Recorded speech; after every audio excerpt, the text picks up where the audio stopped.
Hello everyone, my name is Anupam Yadav and today we are going to discuss Theorem 22 from page number 55 from the book A School Geometry Metric Edition written by H.S. Hall and F.H. Stevens. So let us try to understand what Theorem 22 states to you. Basically this theorem is known as intercept theorem. ठीक है, इस theorem को हम लोग क्या कहते हैं? This is also known as intercept theorem. Let us try to understand about the intercept. सबसे पहले समझते हैं कि इंटरसेप्ट का मतलब क्या होता है. फॉर टिल क्लास 8 स्टैंडर्ड हम बहुत बेसिक से समझेंगे इस इंटरसेप्ट को. Let's take example. There are three lines. Doesn't matter either they are parallel और नॉट. तीन आपके पास अगर लाइंस हैं and there is a transversal जो तीनों लाइन को आपस में कट कर रहा है. Then the length which is here, that is A, and this one, that is B. So both the length are known as intercept. इन्हीं दोनों लेंथ को हम लोग क्या कहेंगे बेटा? इंटरसेप्ट कहेंगे. ठीक है. आई होप इंटरसेप्ट का कॉन्सेप्ट आपको समझ में आ गया होगा. Now let us try to understand about this theorem and its statement. ठीक, अब समझना क्या कह रहा है ये थ्योरम पूरा. आपसे कह रहा है कि इफ देयर आर 3 और मोर पैरेलल लाइंस. सबसे पहले बात कर रहा है कि 3 या 3 से ज्यादा पैरेलल लाइंस हैं आपके पास. हम 3 पैरेलल लाइंस को लेते हैं. ठीक, so this is the first parallel line, this is second and this is the third parallel line. So there are the 3 parallel lines. हम इनको नाम देंगे.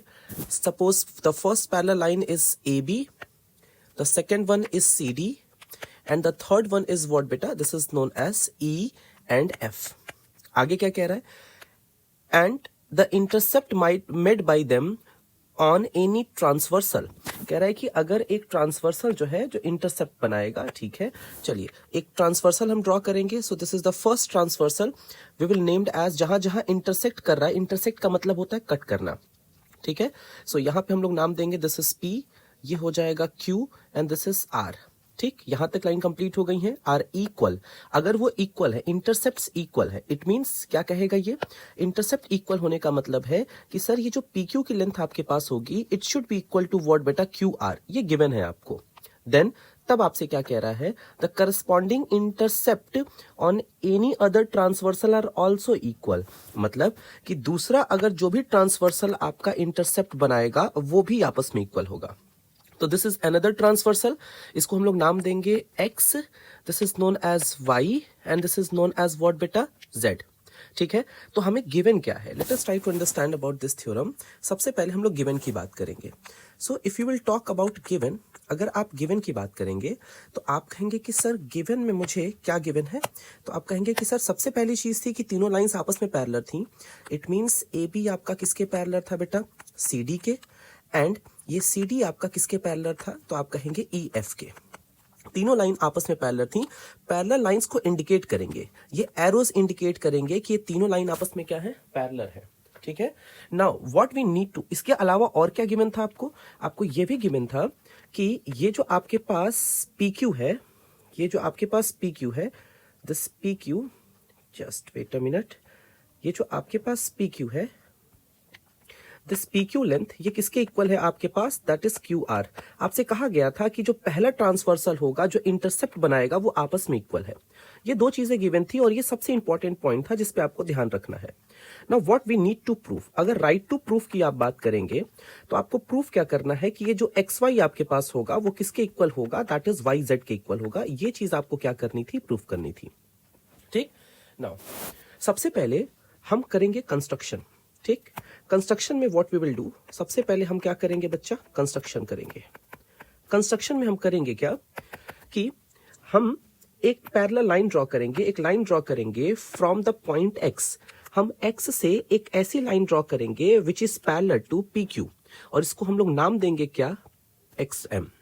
एक और लाइन ड्रॉ करेंगे which is parallel to PR के पैरेलल एक line draw करेंगे फ्रॉम Y एंड इसको नाम देंगे हम लोग क्या बेटा? N. अब हमारे पास क्या क्या पैरेलल लाइंस हैं? ये तो ऑलरेडी तीनों आपस में पैरेलल थी. अब देखो हमारे पास क्या क्या पैरेलल लाइंस हैं कि सर ये तीनों आपस में पैरेलल थी. अपार्ट फ्रॉम दिस हमने अभी क्या ड्रॉ किया कि ये जो आपके पास लाइन है वो इसके पैरेलल है और ये वाली जो लाइन आपके पास है ये पूरी की पूरी इसके भी पैरेलल है. ठीक है, दिस इज द कंस्ट्रक्शन. सो हमने यहाँ पे क्या ड्रॉ किया है कंस्ट्रक्शन में? हमने कंस्ट्रक्शन में ये ड्रॉ किया है कि यहाँ पे PQ आपके पास किसके पैरेलल है बेटा? तो कह रहा है XM के पैरेलल है। एंड इसके साथ साथ ये जो आपके पास QR है वो किसके पैरेलल है? तो आपसे कह रहा है कि this is parallel to YN के पैरेलल है। ये कंस्ट्रक्शन हमने किया। ठीक, कंस्ट्रक्शन करने से हमें क्या मिला? दो ट्रायंगल्स मिले। This is the first triangle and this is the second triangle. अब सोचो जरा सा, थिंक अबाउट दिस कि सर हमें प्रूफ क्या करना है? We need to prove that कि ये लेंथ आपकी जो होगी वो इसके इक्वल होनी चाहिए। मैंने कहा ठीक है, अगर इन दोनों लेंथ को आपस में इक्वल प्रूफ करना है तो अगर हम दो ट्रायंगल्स को कॉन्ग्रुएंट प्रूफ कर देंगे तो ऑब्वियस सी बात है, by the property of CPCT हम दोनों लेंथ को इक्वल कर सकते हैं। तो हमें भी टारगेट क्या मिला? What we need to prove, हमें प्रूफ क्या करना है कि सर हम ये जो दो ट्रायंगल हमारे पास बन रहे हैं ना, XMY एंड YNZ, इन दोनों को हम कॉन्ग्रुएंट करने की कोशिश करेंगे। जैसे ही हम कॉन्ग्रुएंट करेंगे तो we know that because of the property of congruency उसके जो करस्पॉन्डिंग पार्ट्स होते हैं वो खुद आपस में इक्वल हो जाते हैं। ठीक, सो हमें टारगेट क्या मिला? टारगेट हमें मिला है इन ट्रायंगल, किस ट्रायंगल की हम बात करेंगे? In triangle XMY and the second triangle is YNZ। इन दो ट्रायंगल्स की हम बात कर रहे हैं। सबसे पहली चीज समझना, यहां पे कौन कौन सी दो लाइंस हैं जो आपस में पैरेलल हैं।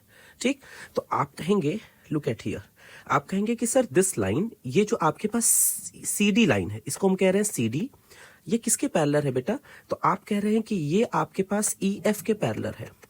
और ऐसे एक ट्रांसवर्सल आ रही है, ऐसा क्या आ रहा है? ट्रांसवर्सल। ठीक है, यहां पे Y लिखा गया है एंड यहां पे Z लिखा गया है। क्या मैं कह सकता हूं कि यहां पे corresponding angle, this angle will be equal to this one? कह सकते हैं ना। And these angles are known as corresponding angles. And if two lines are parallel, अगर दो लाइंस पैरेलल है, उसको एक ट्रांसवर्सल कट कर रहा है तो उसके करस्पॉन्डिंग एंगल्स आपस में इक्वल होते हैं। इट मींस एंगल 1 किसके इक्वल होगा? एंगल 2 के। इन अ सेम वे इसी चीज को, इस पूरे फिगर को यहां इंप्लीमेंट करने की कोशिश करो, इस पूरे कॉन्सेप्ट को। ये रहा पैरेलल लाइन तुम्हारे पास, this is the first parallel line and this is the second parallel line. ये रही YZ, क्या है? ट्रांसवर्सल। YZ इज व्हाट बेटा? ट्रांसवर्सल। अगर YZ तुम्हारे पास ट्रांसवर्सल है तो तुम ये कहोगे कि if this angle is angle क्या बेटा? 1 and this angle is angle 2, तो आप कहेंगे कि एंगल 1 किसके इक्वल हो जाएगा बच्चा? एंगल 2 के। रीजन क्या होगा? तो आप लिखेंगे करस्पॉन्डिंग एंगल्स। ठीक है, करस्पॉन्डिंग एंगल्स आपस में इक्वल होते हैं, so we will write angle 1 is equal to angle क्या हो जाएगा? 2 हो जाएगा। एक चीज हमें मिल गई है।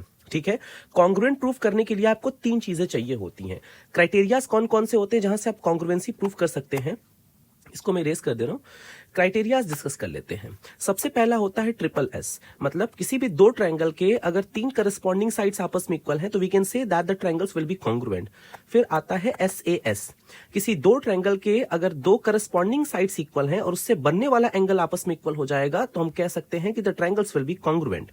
फिर आता है आपके पास ASA।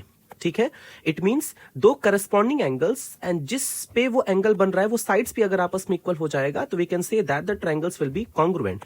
फिर the next one is AAS, two angles and one of the sides are equal, then we can say that the triangles are congruent. And the last one is RHS. Okay, so these are the how many criterias? 5 criterias to prove that two triangles will be congruent or not. ठीक है, अब इन्हीं पांचों में से मुझे कोई एक लगाना है। अब एक एंगल हमको मिल गया है, ठीक है, बची हुई 2 चीज मुझे खोजनी है।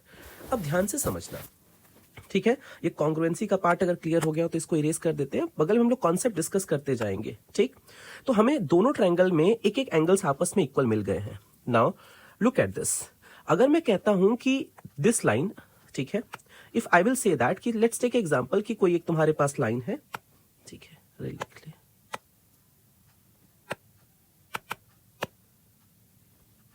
ओके